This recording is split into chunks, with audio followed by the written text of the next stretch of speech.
hot topic of the day, and that's the impending trade of Randy Johnson to the Diamondbacks in exchange for 3 pitchers, one of Major League quality, Luis Vizcaino, 2 big right-handers in Steven Jackson and Ross Ohlendorf, and a minor league infielder, Alberto Gonzalez.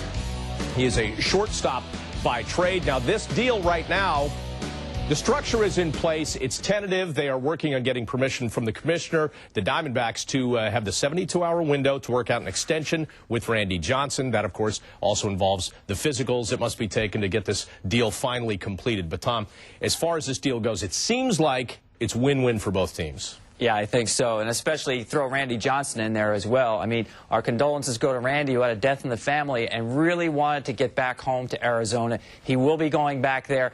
As you said, Bob, talking about an extension with the Diamondbacks, which carries him, I believe, into his 300th win next season, 2008, in a Diamondbacks uniform. He only needs 20 more wins.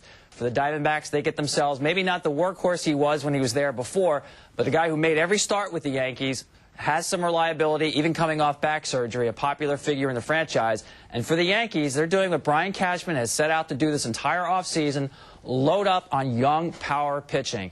You know, the farm system has been barren over the last decade or so, and I'd say over the last year he's done a good job getting these young arms into the system, hoping that maybe even a couple of them will pan out.